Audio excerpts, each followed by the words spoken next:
today, tuturo ko sa inyo ang aking napakasarap at malambot na ala restaurant beef steak.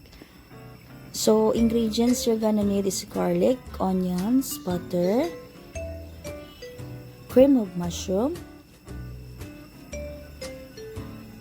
potatoes,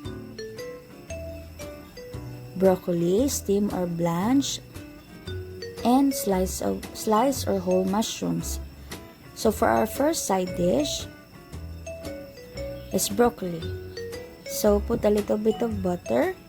Saute lang natin yung garlic. Add your onions. And then for seasoning, pwede nyo i-add before or after nyo i-add yung broccoli nyo. So I use black pepper, magic syrup, and we're gonna add a little bit of Chinese kick dun sa ating broccoli. So we're gonna add a little bit of sesame oil. And then set it aside. For our second side dish would be our mushroom. So again, put a little bit of butter, saute yung onion, garlic natin, and then we're gonna add our mushrooms. So gisahin nyo lang yung mushrooms. You can add any herbs you like or pwede na rin walang herbs. And then you can season it with a little bit of salt and black pepper. And then again, a few drops of sesame oil, and that's it. Set it aside. Our third side dish would be our potatoes. So, lagyan na natin ng asin, tsaka black pepper. And then, gagamit lang tayo ng konting oil kasi hindi natin i-deep fry yung potatoes natin. Saka, kailangan nasa high heat yung flame nyo para magbigay ng crispy golden brown dun sa ating potatoes. And then, pag naluto na yung kabila, i-flip lang natin sa other side. And then, that's it. Set it aside. So for our gravy, we're not gonna be making gravy from scratch, but this is an instant gravy. So you can use any cream of mushroom you like, powdered or the one in can. So the one I'm using is powdered one. Dinilute ko lang siya sa water.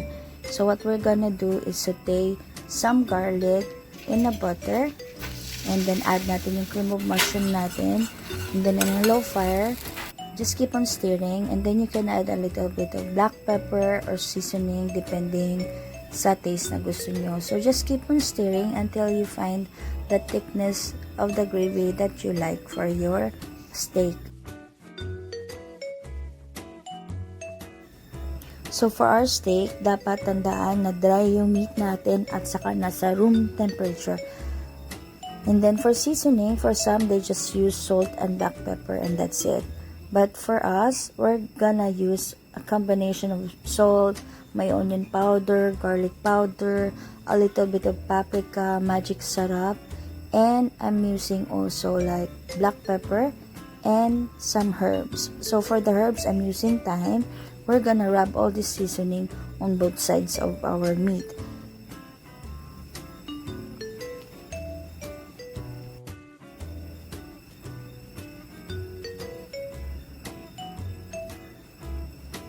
And lastly, we're gonna add a little bit of Worcestershire sauce on both sides of our meat. Massage lang natin to, and then let it sit for about a minute para manuot yung mga seasoning natin doon sa meat natin. In a high heat, put a combination of butter and a little bit of oil in your pan para hindi agad masunog yung butter natin. So a little bit of tip. What I like to do is I smash some garlic, and then I saute it together with some onions, and then if you have fresh herbs like thyme, you can add it as well so that mag-add siya ng extra more flavor to our steak. So now once your pan is hot already, just add in your meat, and then wag niyong galawin ng galawin. So what I like for my steak is to be medium well. So niluluto ko siya ng 4 minutes on each side. So while doing this, maglagay lang kayo ng cover doon sa pan nyo so that the steam is tutulong magluto doon sa meat. So do the same thing on the other side. So now we're flipping our steak. Then now it's done. So on the last minute, we could add a little bit of Worcestershire sauce. This gives an extra more flavor, and this would be like based already or a little sauce to our steak. So we're gonna do that on each side as well. If you see na parang nauubos na yung sauce, you could add more butter or you can add more Worcestershire sauce also.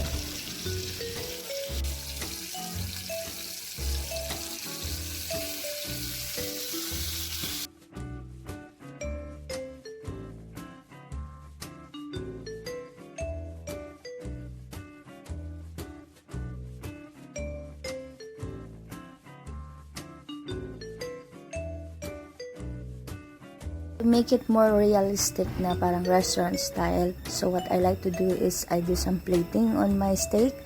So we're just gonna scrape off the onions and garlic on top of our meat. So this is how my first plating look like. So my broccoli at saka potatoes on the sides, and then the mushroom is on the top of our steak, and then just drizzle the sauce over the steak, and then yung gravy natin is nasa separate container.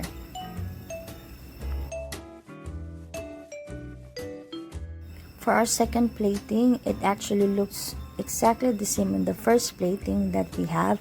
Ang kaibahan lang nito is naglagay tayo ng gravy on top of the steak and added some mushrooms on top. Our sauce, I drizzle it over or on the sides of our plate.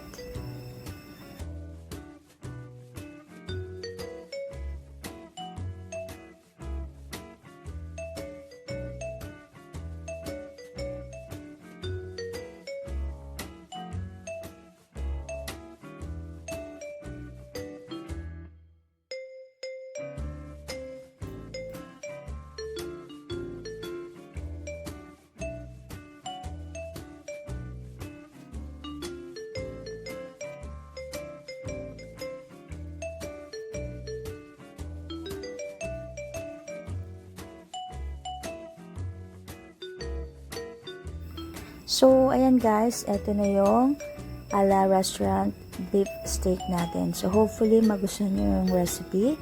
And for more videos, please don't forget to subscribe and like and hit the bell button for more videos.